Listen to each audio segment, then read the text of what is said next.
Selamat datang di Nagaya Technologies, Gold-backed cryptocurrency with subsidiary projects. Hari ini kita bersama founder dan CEO of Nagaya Technologies, Mr. Yorat Yohanes Chandra. Mr. Johannes, how are you? Terima kasih Dani, baik sekali. Oke, Mr. Johannes, kita mau tanya, Ya. apa sih sebenarnya yang melandaskan konsep Nagaya? Latar belakangnya apa sih? Oke. Jadi kalau kita lihat ya, di tahun 2017 itu kan banyak sekali koin dan token-token yang bermunculan dengan klaim bahwa mereka akan menjadi the next Bitcoin. Right. Nah, tahun 2018 tuh mayoritas dari mereka itu akhirnya berguguran ya, baik yang disengaja maupun yang tidak disengaja. Sehingga kita itu mempelajari apa saja sih kekurangan dari koin-koin atau token-token yang sudah ada tersebut. Right.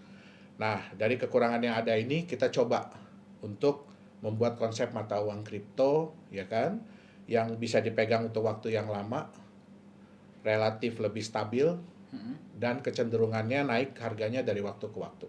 Oke. Sehingga kita menciptakan sebuah mata uang kripto yang di-backup oleh emas real, emas murni, dan juga ditunjang oleh proyek-proyek yang juga real. Oke. Oke, interesting. Nah, Nagaya itu kan di backup oleh emas nih. Ya. Kalau boleh tahu, kenapa sih harus... Oke, sebelum kita masuk ke kenapa emas, kenapa harus ada backup? Oke, kita kan tahu ya dalam dunia usaha, bisnis, investasi, itu kita kenal pasti ada namanya keuntungan dan kerugian. Betul. Ya, nggak mungkin ada bisnis, usaha, investasi yang selalu pasti untung. Betul. Kalau Pak Dani ada, tolong kasih tahu kita juga mau. Mungkin Ya. kalau bagi para penonton yang ada, mungkin juga boleh kasih tahu kita. Boleh kasih tahu kita ya. Tapi berhubung ya kita tahu ya pasti di mana ada profit keuntungan di situ juga pasti ada resiko. Betul. Oke. Nah, kebanyakan orang tuh semua orang pasti seneng dan bisa tuh nerima yang namanya keuntungan. Tapi bagaimana dengan kerugian? Betul. Ya. Kalau sampai kerugian ini sampai terjadi dengan mereka, kadang-kadang ya kita mau nggak mau ya. Tapi kita akan berusaha supaya kerugian itu jangan sampai maksimal. Jangan sampai seluruhnya. Ya, kalau bisa kita minimalisir. Ya. Nah, kalau kita melihat dari data-data dari coinmarketcap.com yang ada, lebih dari 90% koin token yang beredar sampai saat ini, itu rata-rata kehilangan nilainya. Bahkan ada yang sampai nggak ada nilainya lagi. Oke, nah, ini ya terjadi karena di dunia mata uang kripto saat ini itu 99% cryptocurrency itu tidak memiliki intrinsic value. Hanya memiliki market value, di mana market value ini ya sangat bergantung dari tingkat kepercayaan. Gitu. Nah, disinilah fungsi dari backup yang dimiliki Nagaya. Dengan adanya backup ini, nilai dari Nagaya itu tidak akan mungkin mencapai 0. Ya. Kenapa? Karena nilai intrinsik Nagaya itu adalah nilai intrinsik dari sesuatu atau aset atau produk yang membackup Nagaya itu sendiri, yaitu emas murni. Jadi nilai intrinsik Nagaya adalah nilai intrinsik emas murni yang membackup setiap Nagaya. Oke, menarik. Tadi ada menyebut mengenai Pak Johannes, ada menyebut mengenai intrinsic dan market value ya. Nanti kita akan masuk ke sana lebih detailnya. Tapi sebelumnya saya penasaran. Ya. Kenapa yang dipilih emas, Pak Johannes? Jadi waktu kita menentukan apa sih yang sebaiknya membackup Nagaya ini ya, kita harus melihat dulu beberapa faktor. Jadi ada beberapa faktor yang kita nilai. Di antaranya itu adalah yang pertama, backup itu harus dikenal dan diakui oleh semua orang di seluruh dunia. Jadi intinya kalau kita nyebut backupnya apa, semua orang harus tahu. Oh, itu barangnya. Oh, itu produknya. Itu dia. Nah, yang kedua, harus terbukti telah digunakan selama puluhan, bahkan mungkin kalau bisa ratusan atau ribuan tahun sebagai alat yang pelindung nilai. Oke. Ya, jadi harus sudah terbukti. Oke, itu yang lebih baik. Semakin lama telah digunakan sebagai alat pelindung nilai, artinya dia sudah terbukti. Oke. Terus tingkat likuiditasnya harus tinggi dan global. Maksudnya apa? Dia mudah ditukarkan untuk aset lain. Contoh misalkan kalau dalam kehidupan kita sehari-hari kan kita pasti butuh uang fiat ya. Betul. Nggak mungkin kita bisa bilang bahwa oh kripto ini kita bisa pakai di seluruh dunia. Sampai saat ini belum ada cryptocurrency yang benar-benar diterima sebagai alat pembayaran di seluruh dunia. Bahkan Bitcoin sekalipun. Ya. Ya, jadi kita butuh yang tingkat likuiditasnya tinggi dan harus global. Jadi jangan cuma di Indonesia, cuma di Singapura, cuma di Korea, cuma di Amerika gitu. Nggak bisa, kita harus di global. Nah, backup ini pun harus bisa diklaim. Oke. Harus bisa diklaim dengan mudah dan dalam jumlah yang beragam. Gitu. Jadi, kalaupun ada backup tapi tidak bisa diklaim, ya itu juga sebenarnya percuma. Betul. Tuh, oke. Tapi yang lebih penting, backup ini bukan hanya klaim semata ya. Jadi bukan cuma kita bilang bahwa kita ini di backup gitu. Tapi cuma klaim aja.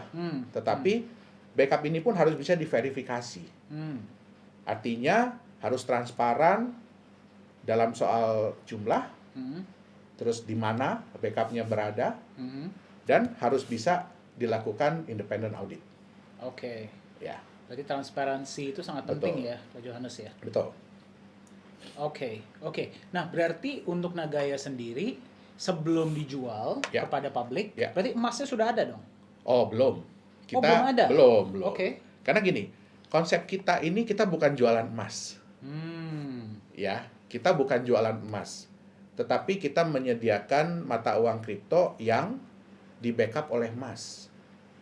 Nah, dari dana hasil penjualan Nagaya, itu tidak semuanya kita gunakan untuk proyek atau bisnis kita. Oke. Sebagian besar, persentase yang terbesar itu kita gunakan untuk membeli, untuk cadangan ya. Backup. Nah, untuk backup. Ya. Nah, kita akan gunakan untuk membeli emas murni. Dan emas ini akan kita simpan di sebuah tempat penyimpanan khusus emas, perak, platinum, titanium yang berada di negara Singapura. Oh, jadi emasnya disimpan di Singapura ya, Pak Betul. Johannes ya. Oke. Kenapa di Singapura, Pak Johannes kalau boleh tahu? Ada Oke. alasan tertentu kah? Nah, Nagaya ini kan sebenarnya adalah proof of ownership ya. Jadi bukti kepemilikan dalam bentuk digital. Nah, bukti kepemilikan apa? Dia ini adalah bukti kepemilikan sejumlah emas yang ada di dalam tempat penyimpanan tadi, tempat penyimpanan di Singapura tadi. Artinya setiap Nagaya itu secara nyata di-backup oleh sejumlah gram emas. Kalau nantinya ada yang membuktikan bahwa dia adalah pemilik sejumlah Nagaya, berarti dia berhak atas sejumlah emas di dalam tempat penyimpanan tersebut. Oke. Contoh, kalau mungkin Pak Dani, kalau kita nanti ya udah dinyatakan bahwa setiap Nagaya itu sudah di-backup oleh 0,1 gram emas murni, Pak Dani bisa menunjukkan ke kita bahwa, saya punya 100.000 Nagaya. Artinya tinggal 100.000 dikali 0,1 gram. Artinya Pak Dani itu berhak atas 10.000 gram atau 10 kilogram emas murni. Nah, emas yang membackup setiap Nagaya inilah yang menjadikan Nagaya memiliki intrinsic value, yaitu nilai emasnya itu sendiri. Itu dia. Nah, untuk menunjang tingkat kepercayaan, ya kalau kita bilang bahwa kita simpan di sebuah tempat, tapi kalau tempat itu orang nggak ada yang kenal, orang nggak ada yang tahu, apakah itu bisa dipercaya? Nggak bisa. Nggak bisa ya. Nggak bisa. Nggak gampang lah Nggak ya. gampang. Nah, akhirnya kita membutuhkan sebuah tempat yang bukan hanya bisa menjamin keamanan emas Nagaya tersebut, tetapi tempat itu juga harus berada di negara yang dikenal secara global dan memiliki reputasi yang baik. Nah, kenapa kita pilih Singapura? Karena banyak perusahaan, institusi finansial, bahkan perbankan yang menyimpan cadangan emasnya di Singapura. Termasuk di tempat yang sama dengan yang Nagaya gunakan. Nah, ini penting. Ini penting karena Nagaya ini adalah mata uang kripto yang kita harapkan bisa diterima secara global di seluruh dunia. Artinya semua orang kita mau merasa aman, merasa nyaman, tahu bahwa emas Nagaya itu benar-benar disimpan di sebuah tempat yang bisa dipercaya. Hmm. Itu Oke. dia. Oke. Berarti kepercayaan itu sangat dijaga oleh Nagaya Betul. ya. Oke, itulah kenapa disimpannya di Singapura. Ya. Karena memang banyak orang yang sudah mengetahui seluruh dunia bahkan ya, Ya, bahwa tentang Singapura. itu adalah tempat yang sangat aman untuk Betul. menyimpan dan Kan banyak yang bilang bahwa Singapura itu adalah Swiss-nya Asia. betul. Ya. Swiss-nya Asia. Swiss-nya Asia. Oke, jadi itulah mengapa gold dari Nagaya disimpan di Singapura. Betul. Oke. Tapi kan nggak semua orang bisa datang ke Singapura Iya. untuk misalnya setiap berapa bulan sekali ngecek emasnya. Ya. Nah, itu gimana tuh, Pak Yohanes? Oke. Itu sebenarnya salah satu alasan kita memilih The Safe House Singapura sebagai tempat penyimpanan emas dari Nagaya. Di Singapura itu sebenarnya banyak tempat penyimpanan barang berharga. Tetapi kenapa kita pilih The Safe House? Karena The Safe House ini memiliki SOP, jadi prosedur operasi yang dapat menunjang prinsip transparansi yang mau kita jalankan di Nagaya. Nah, kalau kita ingin menyimpan emas di The Safe House ini, itu berbeda dengan di bank. Ya, kalau di bank, Pak Dhani pergi ke bank, mungkin Pak Dhani punya kotak penyimpanan di sana ya, punya safe deposit Ada. box.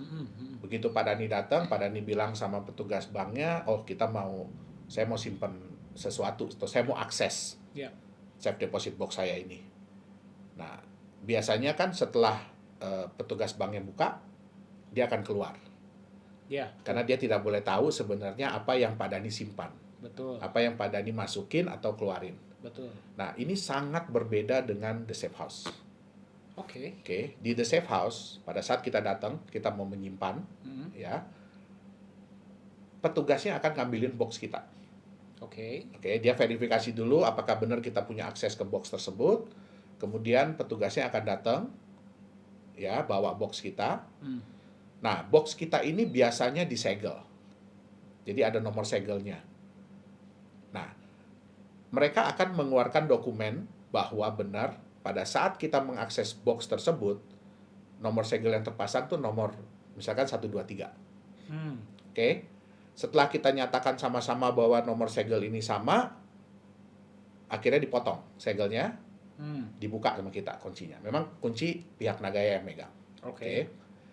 Nah, begitu sudah dibuka, baru dicek lagi sama-sama. Nih ya, emasnya sesuai dengan dokumen terakhir.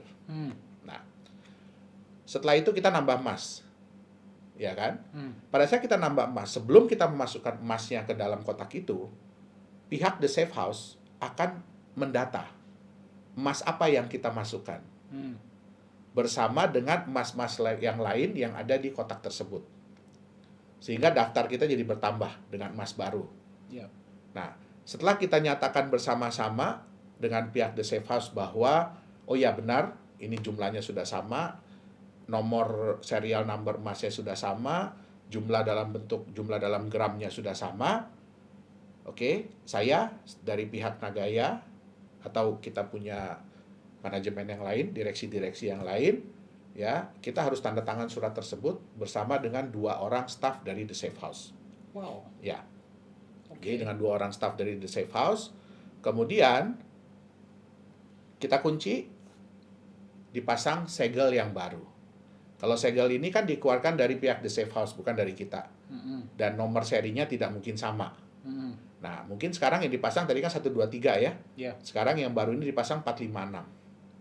Jadi di dokumen yang baru akan tertulis nomor segel yang dipasang yaitu 456. Oh, berarti nomor segelnya berubah setiap Berubah setiap saat. Wow. Ya, nah setelah itu kita tanda tangan dokumen tadi dan ada satu saksi, itu auxiliary police. Jadi polisi yang bertugas di The Safe House pada hari itu, dia akan menandatangani juga bahwa benar yang dipasang adalah segel nomor sekian itu. Oh. Nah, wow. Sehingga apa? Sehingga kita bisa nantinya memasang dokumen ini di website resmi kita. Oh, berarti setiap hal-hal yang berhubungan dengan emas dan yang berada di Safe House semua ada di website. Betul. Jadi Oke. semua orang bisa melihat foto emas yang kita punya, yang kita simpan, kapan disimpannya, dari dokumen tadi, di kotak nomor berapa, itu semua tersedia di website resmi Nagaya. Bahkan pada saat kita pembelian emas, itu kan kita belinya, kita nggak boleh beli di toko emas atau pusat gadai emas gitu. Kita nggak boleh beli di situ. Kita harus beli di distributor resmi emas. Harus di distributor Harus di resmi emas. distributor resmi emas. Yang kita pilih memang di Singapura. Jadi mereka pun kan diawasi oleh pemerintah Singapura. Jadi nggak mungkin kita bisa naikin harga, kita bisa nitip, tolong dong harganya tulis sekian gitu. Ya kan kita tahulah Singapura kayak apa. Ya, nggak sembarangan bisa. Nggak sembarangan, betul. Jadi mereka nggak bisa sembarangan memanipulasi data atau ngarang-ngarang nilai gitu. Betul. Oke, jadi betul. kita ingin semuanya transparan, semua orang bisa melihat emas yang dibeli, dan apakah benar emas itu sudah disimpan, kapan disimpannya, di kotak nomor berapa. Nah, semua itu tertera di websitenya Nagaya, website resmi dari Nagaya. Nah, untuk menambah juga kenyamanan, kita tahu kan bahwa itu kan berarti klaim dari pihak Nagaya dan dari pihak The Safe House. Betul. Nah, kita ingin supaya gini, yang namanya transparansi itu tidak ada batasnya. Tapi kita ingin setransparan mungkin yang kita bisa. Ya. Sehingga kita juga sudah menunjuk auditor independen yang nantinya akan secara rutin ya memeriksa jumlah emas yang ada di kotak penyimpanan Nagaya. Oh, berarti kotak penyimpanan itu pun diaudit secara rutin? Betul. Oke. Itu dia. Kita akan ada independent auditor. Supaya apa? Ini menambah kenyamanan. Ya, menambah kenyamanan, keamanan, dan meningkatkan kepercayaan dari pemilik Nagaya. Itu dia. Berarti walaupun para pemegang Nagaya nanti ke depannya tidak bisa ke Singapura setiap misalnya sebulan sekali, 2 bulan sekali untuk memeriksa. Betul. Mereka tetap bisa melihat semuanya di website. Betul. Bahkan hasil auditnya pun nanti akan ada di website. Betul. Oke. Betul. Berarti Jadi kalau suatu waktu Pak Dhani datang, ya kan ke kantor Nagaya di Singapura, mungkin lagi main-main, nanti saya mau lihat dong emas yang nomor seri sekian. Nah, kita harus bisa menunjukkan. Dan itu akan ada pastinya bisa ditunjukkan di dalam. Betul. Oke. Berarti transparansi itu sangat dijunjung tinggi oleh Nagaya ya Pak Johannes ya? Karena itu yang nomor satu. Itu alasan utama kita, dan itu sebenarnya hal yang hilang, yang belum ada dari mata uang kripto. Setuju. Itu dia. Setuju. Berarti ini akan memberikan kenyamanan ekstra juga bagi para pemegang Nagaya. Iya, Ya. Oke. Pak Johannes, pertanyaan saya yang selanjutnya seperti ini. Kita kan tadi mengatakan bahwa dari hasil penjualan koin atau cryptocurrency Nagaya itu sebagian akan digunakan untuk membeli emas. Betul. Berarti masih besar. ada sebagian besar. Ya. Berarti masih ada sebagian lagi. Oke. Nah, betul. itu digunakan untuk apa tuh Pak Johannes? Oke. Presentasi terbesar kedua dari hasil penjualan Nagaya tadi adalah kita gunakan untuk menjalankan proyek-proyek real, jadi bisnis real ya yang akan dikerjakan oleh Nagaya. Nah, kita sudah menyiapkan sebenarnya ada 2 proyek. Yang pertama itu adalah fasilitas pengolahan, pemurnian mineral logam yaitu emas dan tembaga. Itu berlokasi di Sulawesi Tengah. Sulawesi Tengah. Betul. Sebenarnya fasilitas ini sudah pernah berjalan berjalan selama 6 bulan di tahun 2015. Nah, tetapi karena ada permasalahan manajerial saat itu ya, sehingga terbengkalai. Nah, kita mengambil alih fasilitas ini tahun 2018. Ya, dan nantinya dengan hasil penjualan Nagaya, fasilitas ini tuh akan kita perbaharui mesin-mesinnya ya, karena udah lama nggak berjalan. Jadi kita perbaharui peralatan-peralatannya, terus kita mulai kembali operasionalnya, dan kita juga akan tingkatkan kapasitas yang sudah ada ini. Itu dia. Nah, yang kedua itu adalah penambangan mineral logam, yaitu nikel. Ini berlokasi di Sulawesi Tenggara. Nah, penambangan ini sebenarnya sudah berjalan 15 tahun. Ini merupakan perusahaan keluarga dari saya. Nantinya dari hasil penjualan Nagaya ini kita akan menyiapkan peralatan dan tenaga kerja sehingga kita bisa memulai operasi penambangan di lokasi ini. Ya, dengan kata lain tuh sebenarnya di awal ini kita akan numpang nambang di lokasi ini.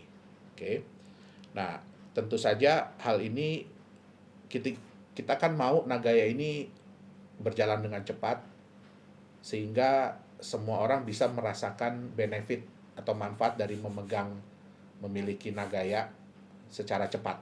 Betul, Ya. pasti. Nah, kenapa kita istilahnya numpang nambang ini? Karena ini akan sangat menghemat waktu dan biaya.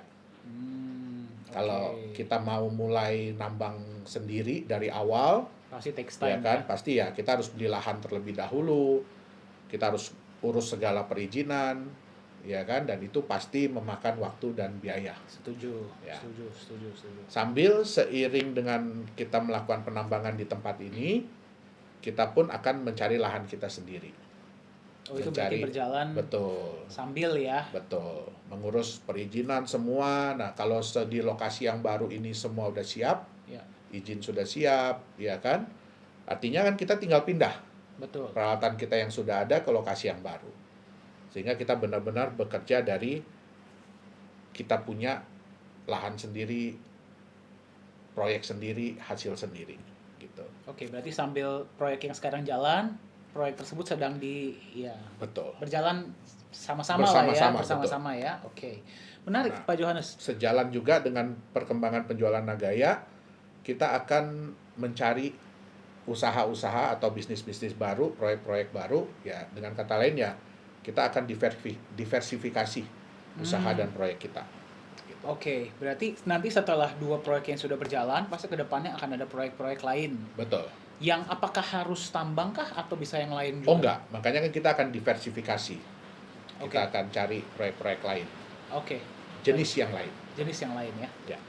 Proyek itu kan pasti kan mengharapkan profit dong, Ya, betul. masing-masing dari proyek kita. Betul. Nah, kalau boleh tahu nih bagi para pendengar, profit dari proyek tersebut nanti akan dialokasikan untuk apa ya?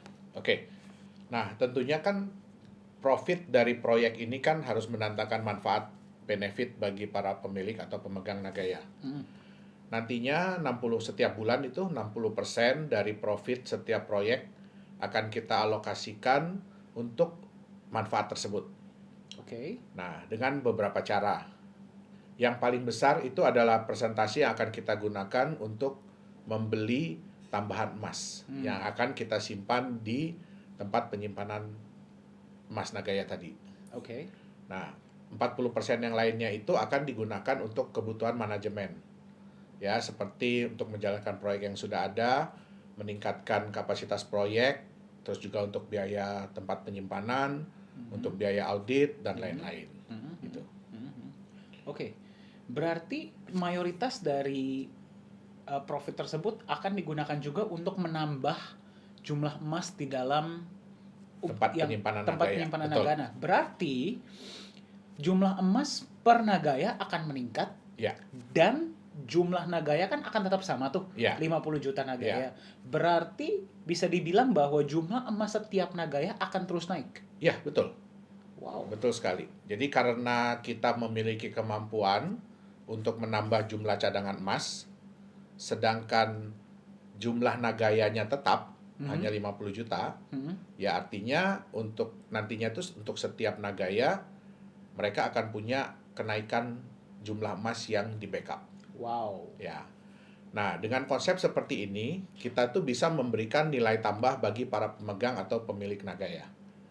Yang pertama, yaitu dengan meningkatnya jumlah emas yang membackup setiap Nagaya, artinya kan nilai intrinsik Nagaya itu bisa terus meningkat atau naik. Ya, karena 2 hal. Yang pertama kan jumlah emas setiap Nagayanya bertambah. Terus yang kedua, kenaikan harga emas dunia. Seperti yang kita lihat kemarin, harga emas kan melonjak cukup tinggi ya. Ya. Nah, dengan kenaikan nilai intrinsik ini, artinya sejalan dengan waktu, kita bisa menurunkan tingkat resiko dari pemilik atau pemegang Nagaya. Nah, benefit yang kedua yang lebih menarik lagi adalah dengan penambahan emas tiap Nagaya ini, tentu saja membuat pemilik pemegang yang sudah ada kan lebih berat ya, lebih sayang untuk jual Nagayanya kan. Betul. Ya, karena mereka lihat kan Nagaya mereka, jumlah emas tiap Nagayanya terus bertambah. Betul. Nah, sedangkan bagi yang belum punya, kalau mereka tahu konsep Nagaya ini, tentu kan mereka jadi ingin punya nih. Nah, tapi kan Nagaya ini terbatas. Artinya apa?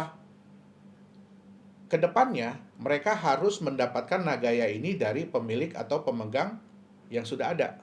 Betul. Nah, disinilah tercipta market value yang kita prediksi akan stabil dengan kecenderungan itu meningkat. Itu dia. Wow, berarti ini bagi para pendengar ya. Ya, Berarti nilai intrinsik Nagaya ini akan naik dengan Betul. meningkatnya jumlah emas. betul. Dan juga nilai marketnya akan naik karena Betul. jumlahnya terbatas ya. Betul. Wow. Karena luar biasa. permintaan kan pasti akan meningkat kalau orang sudah melihat konsep dari Nagaya ini kan, pertambahan jumlah emas untuk setiap Nagayanya. Betul, Itu betul. dia. Dan itu akan terjadi secara otomatis ya Betul. bagi para pemegang. Betul. Wow. Oke.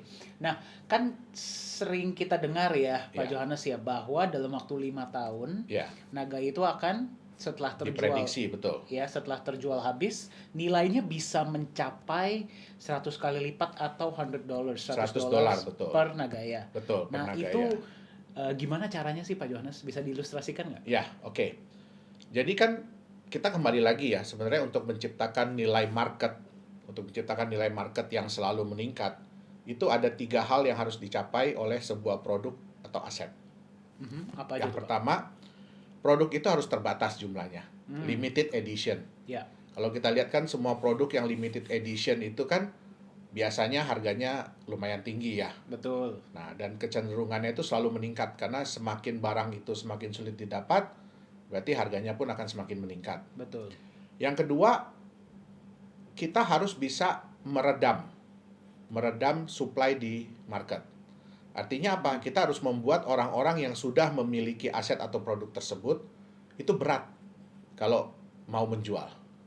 Jadi biasanya menjual itu karena sudah terpaksa atau karena memang ada tawaran yang luar biasa bagus. Betul. Kalau nggak Nah. nggak bakal dilepas ya. Betul. Nah, yang ketiga, apa yang membuat orang yang belum punya itu ingin memiliki? Dan semakin tinggi tingkat keinginan untuk memiliki itu, artinya kan orang itu akan semakin ingin memberikan harga penawaran yang paling bagus, Betul. yang tertinggi supaya mereka bisa dapat. Betul. Nah, jadi 3 hal itu yang harus dimiliki oleh sebuah aset atau produk kalau dia ingin harga marketnya meningkat. Nah, kalau boleh saya ilustrasikan ke Pak Dani ya tentang harga market Nagaya ke depannya ini. Nah, itu kita harus ilustrasi dengan sebuah kotak. Oke. Oke. Sebuah kotak nih ya. Ya. Ini contohnya dengan kotak ini, Oke. ya. Pakai kotak ini ya. Oke. Nah, kotak ini hanya ada 1000 unit di dunia. Hanya ada 1000 kotak nih di dunia. Berarti terbatas ya Terbatas. jumlahnya. Pak Dani ini kebetulan salah satu orang yang beruntung Hmm. bisa membeli kotak ini seharga 100.000 US dollar Oke. dan ini kotak terakhir yang Pak Dani beli. Ini berarti kotak nomor 1000 ya. Nomor Pak 1000, Johannes? betul. Oke. Ya.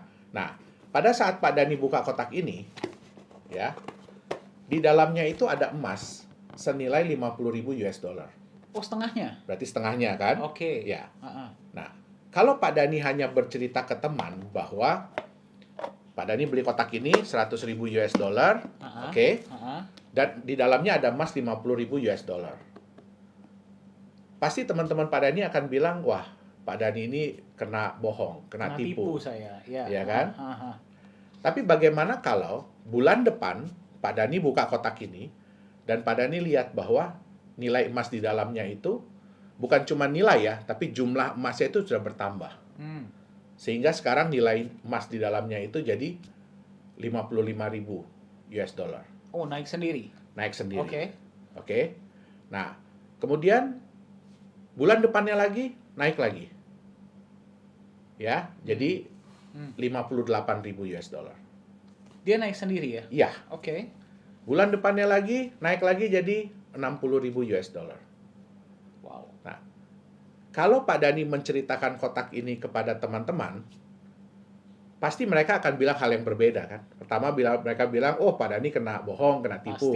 Pasti. Tapi setelah Pak Dani cerita apa manfaat dari Pak Dani punya kotak ini, yang mereka akan bilang apa? Wah, Keren banget nih kotak. keren kan kotaknya ya? Iya, Oke, iya. Bisa naik Nah. sendiri emasnya. betul. Kira-kira mereka ingin nggak punya kotak yang sama dengan Pak Dani? Pasti. Pasti mereka ingin punya kotak yang sama ya. Ya. Nah, terus kemudian mereka tanya dong ke Pak Dani, waktu itu beli kotak ini berapa ya harganya ya Pak Dani? Ketika beli 100 100.000 US dollar, betul? Ya, Nah, betul. kira-kira nih, kalau ada teman Pak Dani yang menawar 100.000 US dollar untuk kotak ini, kira-kira Pak Dani mau nggak jual ke dia? Enggak lah, sayang banget. Iya kan? Iya. Kenapa? Padahal kan di dalamnya tadi emasnya mungkin baru 60.000 US dollar. Tapi kan Pak Dani melihat ada benefit Ya, atau nilai tambah dari kotak ini. betul. Betul nggak? Betul. Setiap bulannya emasnya bisa bertambah. Betul. Jadi yang dilihat adalah future, Future potential ya. potensi masa depan. Ya. Oke? Nah, mungkin nggak ada yang menawar 2 miliar? Mungkin aja. Mungkin. Kenapa? Karena dia melihat potensi masa depan. Ah. Itu yang pertama. Yang kedua, karena kotak ini udah nggak ada lagi yang jual. Perusahaan udah nggak jual lagi. Ya. Ya. Jadi mau tidak mau dia harus berusaha untuk menawar kotak ini dari Pak Dani. Ya. Atau dari 999 orang lain yang punya memang kotak sudah ini. memiliki. Ya kan? Nah, mungkin nggak ada yang nawar 5 miliar? Mungkin aja. Mungkin. Mungkin. Nah, inilah yang disebut dengan market value. Market value itu berarti value yang diberikan oleh Oleh pasar. pasar. Oke. Jadi mereka mau menilai berapa. Bukan hanya berdasarkan intrinsic value yang ada, tetapi berdasarkan dari future. Oke, Iya, berdasarkan dari potensi masa depan. potensi masa depan, betul. Nah, itu dia yang harus dilihat. Oke? Nah, anggap Pak Dani misalkan sudah mau setuju ya, jual 5.000, mau jual 5 miliar. 5 miliar. Oke, sudah setuju mau jual 5 miliar. Terus Pak Dani yang biasanya emas di dalam ini nambahnya mungkin hanya 5.000 dolar per bulan. Ya, sebelum Pak Dani bilang iya kepada orang tersebut yang mau beli, pas Pak Dani buka, pas dilihat, kok sekarang nambahnya 10.000 dolar ya? Sehari ini ya? Sebulan. Sebulan. Oke. Nah, biasanya kalau perusahaan menjalankan bisnis, menjalankan proyek, semakin lama biasanya profitnya semakin naik atau semakin turun? Semakin naik. Semakin naik kan? Artinya kalau sekarang sudah bisa nambah 10.000 dolar per bulan nilai emasnya, kira-kira bulan depan bisa 10.000 lagi? Bisa aja. Bisa. Bisa aja lebih. Bisa aja lebih, betul. Nah, dengan begini, Pak Dani jadi kepikiran lagi kan? Lepas nggak ya 5 miliar tadi? Iya, mau lepas jadi mikir-mikir ya. Jadi mikir-mikir kan? Betul. Kenapa? Betul. Kenapa? Karena kembali ke potensi masa depannya. Betul. Dan yang kedua, kalau Pak Dani jual ini kepada orang itu dengan harga 5 miliar, kira-kira besok-besok bisa nggak Pak Dani dapat kotak yang sama dengan harga 5 miliar? Kotak yang sama dengan harga 5 miliar. Iya. Kan kotaknya udah dikasih ke orang. Nah, Iya, itu dia. Iya. Oke? Paham, paham, paham. Nah, kotak inilah Nagaya. Oh, berarti kotak ini merepresentasikan Nagaya. Merepresentasikan Nagaya. Nah, hebatnya lagi, kotak ini bisa dibelah-belah. Oke. Ya, kotak ini bisa dibelah-belah, ya kan? Jadi Pak Dani bisa jual mungkin hanya sepotong kecil kepada temannya, ya berarti dengan jumlah emas yang prorata. Nah, itu dia. Dan kotak ini dalam bentuk digital. Jadi Pak Dani nggak harus pegang kotak ini. Jadi kita nggak harus membawa kotak Nggak ini harus kemana-mana membawa ini ya? kemana-mana karena sudah dalam bentuk digital dan sudah dalam bentuk blockchain sehingga relatif lebih aman, tidak bisa dipalsukan dan bisa dibagi menjadi bagian-bagian yang kecil. Itu dia. Oke, Nah. ini dari sinilah bagaimana dalam waktu 5 tahun bisa Ya. mencapai value $100 per Betul. Nagaya. Karena berdasarkan dari kenaikan emas tadi yang kita pasti akan usahakan untuk supaya tingkat kenaikannya selalu lebih tinggi setiap bulannya. Itu yang pertama. Oke. Nah, kemudian apakah emas ini nyata? Ya. Pak Dani bisa ambil emas yang ada di dalam sini. Dalam kotak ini ya? Dalam kotak itu Pak Dani bisa keluarkan dalam bentuk emas beneran. Tetapi kalau sudah dikeluarkan berarti kotaknya hilang. Kalau emasnya dikeluarkan, kotaknya hilang? Iya, betul. Oke. Nah, Itu dia. Itu ilustrasi bagaimana harga Nagaya bisa meningkat sampai kita harapkan ya, kita prediksi 100 US dollar dalam waktu 5 tahun setelah seluruh Nagaya terjual habis. Oke, Iya. oke, jelas. Oke. Terima kasih Pak Johannes. Ya. Saya dapat kotak. Oke. Nah, tadi berarti kan kita sudah berbicara mengenai bagaimana Nagaya value-nya itu bisa mencapai 100 dolar Iya, per Nagaya Ya. dalam waktu yang kita harapkan dalam waktu 5 tahun. iya, Itu dengan meningkatnya jumlah emas dan juga jumlah permintaan di market betul. karena jumlahnya terbatas. Ya. Nah, tadi kan kita berbicara nih Pak Johannes mengenai kotak dan di dalamnya itu ada emasnya. Iya, betul. Ya. Dan kalau di situ emasnya bisa diambil. Iya, Kalau di Nagaya, iya. emasnya bisa diambil nggak? Oke. Nah, karena emas yang kita simpan itu kan emas nyata. Ya. Emas murni ya, LBMA grade, jadi LME grade seperti kalau di Indonesia itu setara dengan emas antam. Oke. Bukan emas digital dan bukan sertifikat emas. Ya. Sehingga emas tersebut bisa diklaim oleh pemilik atau pemegang Nagaya. Jadi bisa diklaim Bisa ya? diklaim, betul. Nah, mereka pemilik atau pemegang Nagaya yang ingin mengambil emasnya, mereka dapat mengajukan pengembalian Nagaya, kemudian mengirimkan Nagaya yang dikembalikan itu ke alamat atau address yang kita sudah tentukan, yaitu burn address. Dan setelah selesai diverifikasi, ya kita akan memberitahukan bahwa emasnya siap untuk diambil. Sejumlah dengan Nagaya yang dikembalikan dan berapa emas yang membackup setiap Nagaya pada saat pengembalian tersebut. Oke, nah Pak Johannes, Ya. kita memahami bahwa bagi para cryptocurrency ya dan juga bagi para pemegang, Ya, mereka selalu mengharapkan bahwa cryptocurrency ini cepat masuk exchanger nih, ya. ya. Nah, bagi Nagaya sendiri kapan akan Oke. masuk ke exchanger? Memang itu adalah tujuan ya, tujuan goals yang ingin dicapai oleh semua mata uang kripto. Betul. Ya. Nah, tapi kita tidak mau gegabah. Ya, kita tidak mau gegabah, kita tidak mau asal-asalan untuk masuk di exchanger. Karena masuk di exchanger ini belum tentu menguntungkan bagi pemilik atau pemegang cryptocurrency tersebut. Oke. Banyak mata uang kripto yang setelah masuk di exchanger malah kehilangan nilainya, bahkan sampai tidak ada nilai sama sekali lagi. Nah, masuk ke dalam exchanger ini harus melihat kapan momen atau saat yang tepat supaya jangan sampai merugikan pemilik atau pemegang aset. Bagi developer atau bagi penerbit mata uang kripto, kita tidak akan pernah rugi. Tapi jangan sampai kita merugikan pemegang kriptonya sendiri. Oke. Nah, di Nagaya sesuai juga dengan aturan yang ada, ya.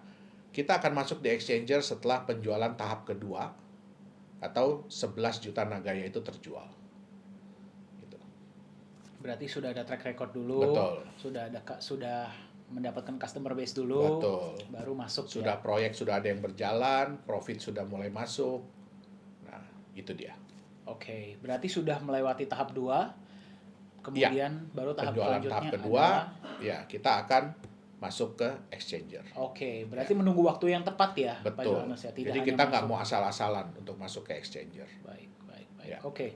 Nah, ini pertanyaan yang agak menarik, Pak Johannes. Ya. Kalau misalnya kita melihat banyak cryptocurrency di luar sana, Ya. ya, mereka mengatakan bahwa mereka bisa mencapai ratusan bahkan ribuan kali lipat Ya. dalam waktu yang relatif singkat, mungkin 1 tahun. Mhm. Ya, tapi Nagaya kok konservatif sekali ya, maksudnya 100 dolar itu dalam waktu 5 tahun lagi. Itu kenapa ya? Nah, yang pertama harus dilihat adalah apakah harga yang diprediksi oleh mata uang kripto yang lain tersebut itu benar-benar harga market murni atau harga yang memang disetup oleh perusahaan. Ya, itu yang pertama, oleh developer. Yang kedua, ya dalam dunia investasi ya, investasi orang itu biasanya cuma mengenal profit besar atau kecil. Ya, resiko besar atau kecil. Padahal ada faktor yang ketiga, yaitu waktu. Cepat, dapatnya cepat atau lama. Nah, semua orang tuh pasti inginnya kan profit yang besar, resiko yang kecil. Terus maunya cepat dapatnya kan ya. Betul, Nah, betul.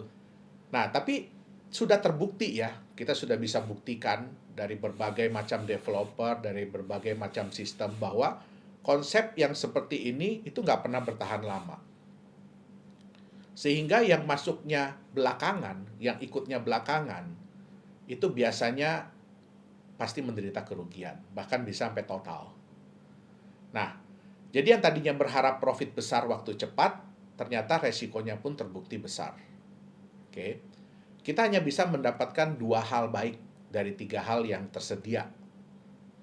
Oke, nah, yang paling penting adalah kita pelajari konsepnya. Apakah konsep kenaikan harganya ini masuk di akal? Apakah konsep bisnisnya masuk di akal? Kemudian, apakah proyek atau bisnis yang dijalankan pun masuk di akal? Bitcoin aja itu butuh waktu bertahun-tahun untuk mendapatkan kepercayaan dari pasar. Betul. Dan terbukti sampai sekarang pun kepercayaannya masih naik dan turun. Setuju. Itu dia. Ya. Nah, yang ingin saya sampaikan adalah Nagaya ini adalah aset masa depan, bukan aset bulan depan. Itu dia. Ya. Berarti lebih ke kita meminimalisir resiko, Ya. agar profit yang didapatkan bisa sesuai. Betul. Namun ya memang kita harus menunggu waktu yang sesuai juga. Betul. Ya makanya kenapa $100 dalam waktu 5 tahun. Betul. Agar bagi para calon pemegang maupun pemegang, mereka bisa melihat dengan lebih masuk akal. Oh iya, make sense gitu ya. Betul. Karena kita pun menjalankan bisnis yang normal. Kita menjalankan normal bisnis kok. Pertambangan, smelter, dan bisnis-bisnis lain. Itu dia. Ya. Oke. Baik, Pak Johannes, aku kembali ke project ya. Ya. Banyak banget perusahaan kripto di luar sana, kan banyak yang bermain di bisnis digital. Ya. Menginvestasikannya ke bisnis digital. Betul. Contohnya misalnya membuat exchanger kah, Betul. atau dalam mining cryptocurrency-nya itu sendiri. Kenapa Nagaya berputar di bisnis real dan bisnis fisik, kalau Oke. boleh tahu? Nah, yang pertama adalah kita itu ingin mengeliminasi persaingan. Karena bisnis digital pun kalau sudah terlalu banyak pemainnya, itu biasanya persaingan sudah tidak sehat. Ya. Yang kedua, kita lebih ingin menunjukkan bahwa sebenarnya mata uang kripto ini pun bisa menjalankan bisnis-bisnis yang real. Jadi nggak harus bisnis digital. Yang ketiga, lebih kepada untuk melindungi aset. Kenapa? Di bisnis digital, itu biasanya hampir tidak punya aset. Bahkan sama sekali tidak punya aset. Kita bisa lihat bisnis-bisnis digital yang ada ya, bukan cuma di Indonesia, tapi hampir di seluruh dunia. Rata-rata itu minim aset atau tidak punya aset. Nah, dengan kita memiliki bisnis real, artinya kita punya aset. Contoh, kalau kita menjalankan fasilitas yang pemurnian itu, artinya kita punya tanah, kita punya bangunan, kita punya mesin-mesin, ya kan? Sehingga aset-aset ini pun bisa dipakai untuk melindungi nilai dari Nagaya tadi. Ingat yang saya bilang bahwa semua orang bisa menerima keuntungan. Betul. Tapi sulit sekali kalau menerima kerugian. Nah, ini adalah salah satu strategi kita ya dalam meminimalisir kerugian. Ini risk management dari company. Gitu. Oke. Berarti barrier to entry ya yang pertama, agar karena kalau di bisnis digital kita mengetahui kompetisinya juga nggak sembarangan. Betul. Ya, dengan lebih banyak kompetisi pastinya juga Betul. akan lebih sulit ya. Ya. Dan kedua, menunjukkan bahwa cryptocurrency ini juga bisa menjalankan bisnis real. Betul. Dan yang ketiga, melindungi aset. Betul. Oke. Ya. Nah, Pak Johannes, kenapa sih yang sangat dijunjung tinggi oleh Nagaya itu transparansi? Kenapa itu sangat penting bagi Nagaya? Oke. Sebenarnya bukan hanya di Nagaya ya, transparansi itu penting, tapi sebenarnya di semua mata uang kripto itu penting. Faktor kepercayaan dan kenyamanan pemilik atau pemegang mata uang kripto itu sangat penting dalam menjaga kestabilan dan kenaikan harga. Semakin tinggi kepercayaan dan kenyamanan itu, maka mereka akan semakin berat, semakin sulit, semakin sayang untuk menjual mata uang kriptonya. Dan semakin tinggi kepercayaan dan keamanan itu membuat yang belum punya akan berusaha untuk memiliki. Oke. Nah, sehingga terciptanya market dengan supply yang terbatas dan permintaan yang tinggi, inilah yang dibutuhkan agar harga market itu bisa naik. Ya. Nah, yang kedua, semua orang bisa membuat klaim bahwa mata uang kripto mereka di-backup oleh aset. Contohnya emas. Ya, bahwa mereka sudah nyimpen 1 ton emas di Singapura, padahal nggak ada yang pernah lihat. Bahwa mereka punya proyek-proyek tambang, tapi nggak ada yang bisa memverifikasi. Nah, kalau semua ini tadi tidak transparan, semua klaim-klaim ini tidak transparan, tidak bisa diverifikasi kebenarannya, tidak bisa ditunjukkan, tidak bisa diaudit secara independen, maka hal ini percuma, tidak akan berguna. Nah, suatu waktu orang akan menemukan ya bahwa hal-hal ini itu sebenarnya tidak ada. Yang terjadi adalah kepercayaan akan hilang. Betul. Kalau kepercayaan akan hilang, otomatis harga akan hilang. Itu dia. Oke, berarti transparansi itu saya setuju. Transparansi itu tidak hanya penting untuk Nagaya, tapi juga Betul. sebenarnya untuk Semua cryptocurrency mata uang lainnya. kripto, betul. Pak Johannes, untuk Nagaya sendiri, rencananya ke depannya seperti apa sih? Oke, yang pasti orang juga banyak bertanya ya, roadmap kita kok berbeda dengan kripto-kripto lain, dengan developer kripto-kripto lain, yang biasanya berdasarkan dari waktu.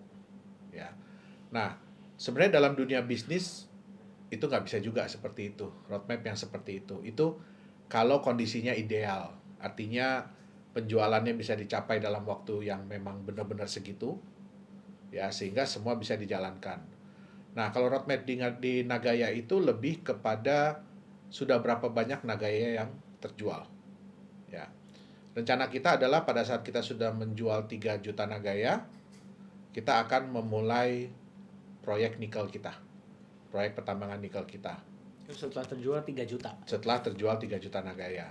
Nah, kita sudah bisa mulai persiapan, sudah bisa mulai untuk menambang. Memang dalam skala yang kecil, belum skala yang besar. Target kita adalah kita bisa menambang sampai 50.000 ton per bulan. Nah, itu memang sejalan dengan waktu pasti kita akan tambah kapasitas. Tapi di 3 juta itu, 3 juta Nagaya terjual, kita sudah bisa mulai sebenarnya persiapan. Dan dari mulai persiapan itu sebenarnya kita harapkan dalam waktu 6 bulan kita sudah bisa melihat profit. Dalam waktu 6 bulan? Dalam waktu 6 bulan kita bisa melihat profit. Tentu saja kita pasti akan berusaha secepat mungkin. Ya. Tapi let's say 6 bulan. Kemudian setelah terjual 11 juta Nagaya, kita juga akan memulai untuk persiapan kita punya fasilitas pemurnian. Fasilitas pengolahan dan pemurnian emas dan tembaga tadi.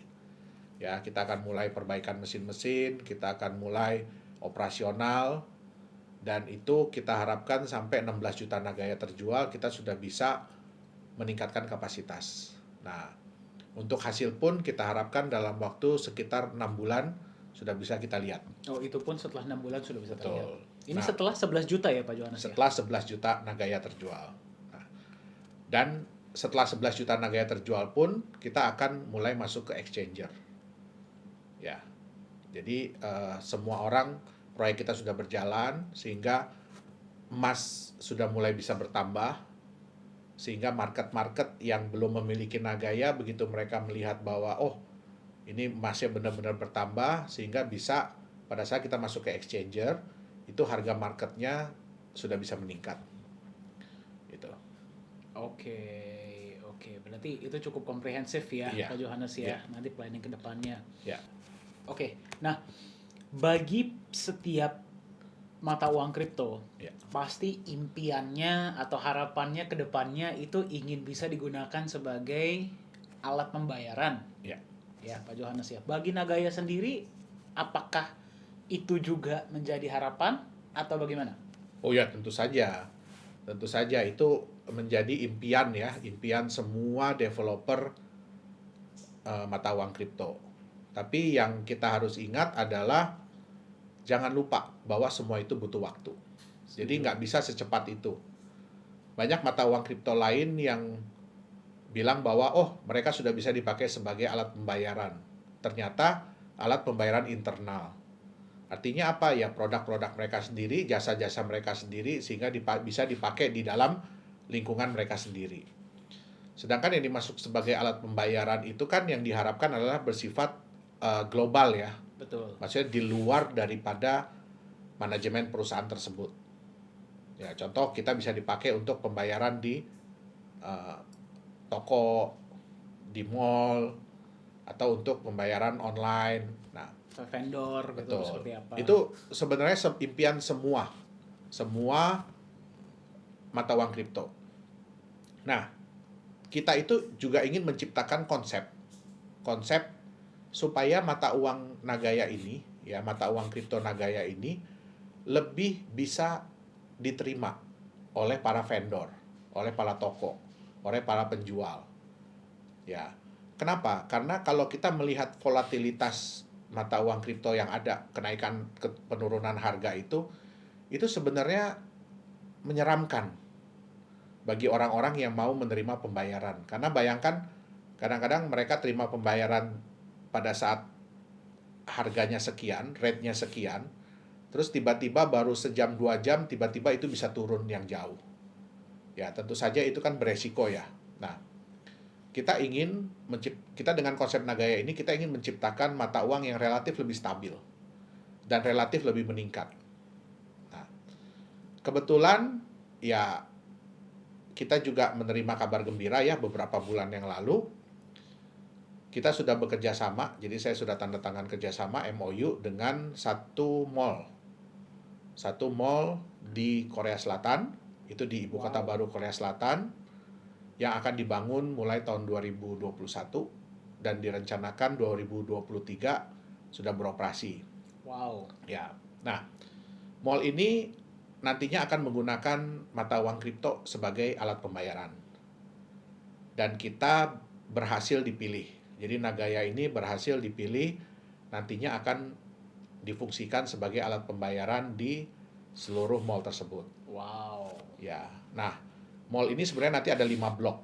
Jadi yang pertama akan pakai kita adalah blok nomor 4. Ini lebih ke temanya adalah entertainment.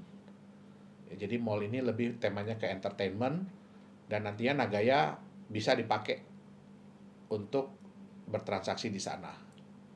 Ya. Nah, nantinya jadi ini adalah pilot project ya, project percontohan. Setelah berhasil itu akan dikembangkan ke 5 blok, 4 blok yang lain ya. Jadi total 5 blok. Nah, nanti seiring dengan waktu mungkin bisa diuji coba lagi ke mall-mall berikutnya.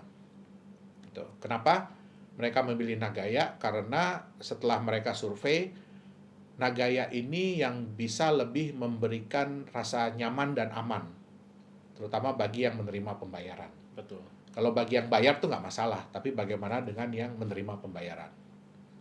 Itu dia. Karena volatilitas kripto tadi ya. Betul. Wow, berarti kita bisa melihat Nagaya digunakan sebagai alat pembayaran di mall di Korea ya, Korea Selatan, Johannes, ya, pada tahun 2023. Ya. Wow. Semoga itu menjadi benchmark bagi mall-mall dan vendor-vendor lainnya untuk bisa menerima Nagaya sebagai alat pembayaran. Iya. Wow. Jadi memang ya semua itu butuh waktu. Semua itu butuh waktu dan semua itu butuh kepercayaan. Nah, itulah nilai pentingnya ya, kenapa kita harus menerapkan transparansi. Itu dia. Setuju. Nah, tadi kan kita sudah berbicara cukup panjang ya Pak Johannes ya mengenai Nagaya. Bagi para pemilik atau calon pemilik Nagaya, ada kesan dan pesan nggak Pak Johannes? Oke. Jadi sebenarnya adalah kita di sini Nagaya itu ingin mengedukasi.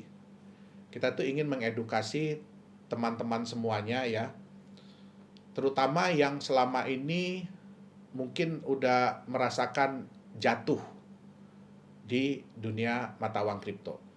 Nah, mata uang kripto ini sebenarnya adalah sesuatu yang luar biasa, yang bagus. Konsep daripada blockchain ini adalah sesuatu yang luar biasa, sesuatu yang bagus. Tetapi karena banyak disalahgunakan. Itu dia. Nah, banyak juga teman-teman yang bertanya kepada saya, sekarang ini kan orang udah pada mulai apa ya namanya ya, udah pada mulai negatif, ya udah pada mulai negatif thinking terhadap cryptocurrency. Nah, kenapa kok Nagaya tetap mau hadir? Nah, disinilah fungsinya kita. Kita ingin memberikan sesuatu yang berbeda. Kita ingin memberikan suatu pengajaran bahwa ini bisnis. Walaupun bentuknya digital, tapi ini bisnis. Nah, bisnis itu harus masuk di akal. Bisnis itu harus transparan. Ya, bisnis itu harus accountable. Sehingga bisnis itu bisa berlangsung dalam jangka waktu yang panjang. Nah, dan yang harus diingat adalah bahwa setiap bisnis itu harus punya manajemen resiko. Kita nggak bisa bilang bahwa bisnis kita itu yang terbaik, bisnis kita itu tidak ada resiko. Nggak, semua bisnis ada resiko.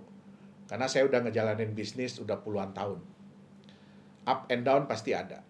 Nah, tapi di sini kita ingin memberikan kita bukan hanya ingin berjualan Nagaya, tapi kita ingin memberikan satu solusi bagi teman-teman, ya. Yang pertama untuk belajar mengenai bagaimana cara memilih mata uang kripto yang tepat. Ya, bukan hanya untuk jangka pendek, tapi lebih kepada jangka panjang. Itu dia. Oke, berarti lebih cerdas lah memilih investasi dan lebih hati-hati ya mungkin. Betul. Ya. Jika konsepnya masuk akal, baru silahkan Betul. berinvestasi. Oke, terima kasih banyak Pak Johannes, kita belajar banyak ya. Demikianlah bincang-bincang bersama CEO dan founder dari Nagaya Technologies, Mr. Yorat Yohanes Chandra. Semoga dapat memberikan wawasan lebih dalam mengenai Nagaya dan juga mengenai dunia cryptocurrency secara global. Jika ingin mendapatkan informasi lebih lanjut, silakan kunjungi website kami di www.nagaya.co. Anda bisa mendapatkan informasi yang lebih detail mengenai Nagaya. Terima kasih banyak dan sampai jumpa di kesempatan selanjutnya.